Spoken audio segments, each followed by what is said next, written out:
We've got a big early season system and in the associated Arctic blast. They're going to be both potent. Watch the cold air surge southward with pinks going all the way as far south as Texas as we head towards the end of the month, plus a potential winter storm into portions of the north central. I have everything you need to know right here on ONW. One Nation Weather.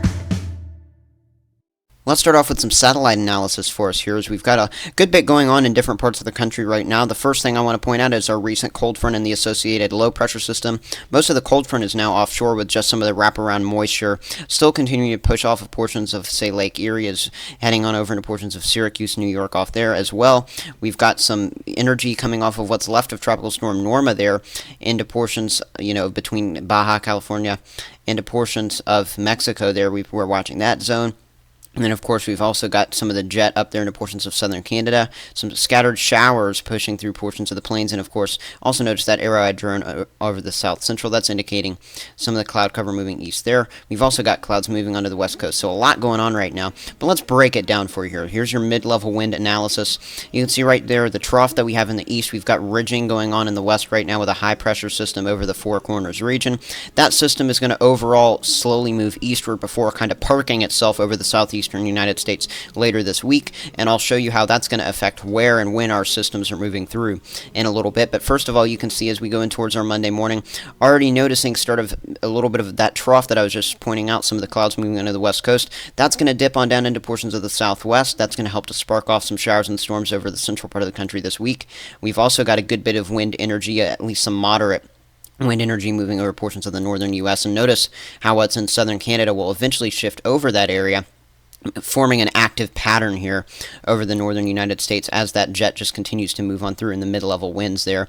And then also notice what's left of that little trough continuing to build in some of the winds there into portions of the Midwest, and this will move on up towards the Great Lakes region with some of the southerly winds and westerly winds aloft. As we go towards our Thursday and towards our Friday, notice how that continues with the west to east flow there, and then eventually it looks like we get a big dip in the jet stream as we head towards this upcoming weekend, towards your 28th and 29th of October, and that could really set the stage for a huge Arctic air mass to push into portions of the northern part of the country and even spill southward from there. So let's take a look at what the systems are going to look like with this. This is your European model. This is the first graphic I'm going to be showing you here in terms of the rainfall and snowfall potential. You can see some of the showers pushing through portions of Montana, portions of the Mountain West, but overall pretty dry as we go into your early Monday. But that little area of low pressure you see there in the Four Corners, overall going to move into portions of the southern plains. And while the models aren't in complete agreement, there's better and better information in terms of less discrepancies between the models here as we go to this point. You can see a beginning of a low pressure system. Most of the snow with this first one as we go towards the start of the week remaining up there into portions of southern Canada, but nonetheless some light rain moving through portions of Minnesota, as well as some more moderate to heavy rain getting set up into Texas. Notice how that continues pushing northward Tuesday night into Wednesday. Isolated severe weather will be possible Tuesday night into Wednesday with those storms I just circled there. And I would watch out for the potential of some hail there. And then also notice how we begin to see a new system push into portions of the Mountain West as we go towards the middle to the latter half of the week. And especially as we go towards our Wednesday night and into our Thursday, that's when that could help to trigger, yes, some scattered showers and storms into portions of the south central United States. We'll also begin to see what's looking like a potential little snow shield here into portions of Montana, as well as northern North Dakota there. And notice how this system begins to push off to the east. And this is what could really begin to set the stage for some cool air. You can see the tightly packed isobars behind that system moving into portions of the central United States, and that will really help to bring in that cool air. Nonetheless, this could bring a quick hit of some snowfall to portions of northern North Dakota and northern Minnesota with this outcome.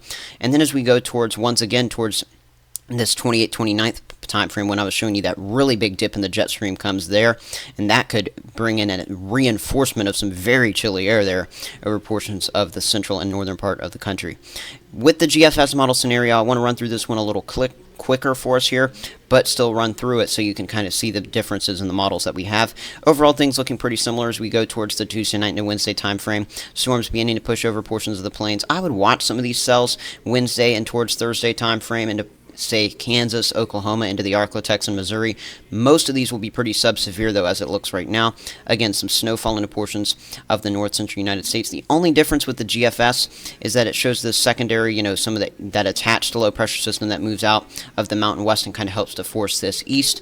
It overall shows that system bring the snowfall into portions of South Dakota, the panhandle of Nebraska, as well as this wraps back around. Once again, tightly packed isobars indicating the very strong winds wrapping back around the system in the cooler air to move in from the Pacific Northwest. This would mean more snowfall as far south as Nebraska. That is a less likely scenario as I see it right now, but I'll keep you posted as that remains a possibility. But what the GFS shows once again is some sort of system developing as we head towards the upcoming weekend as well.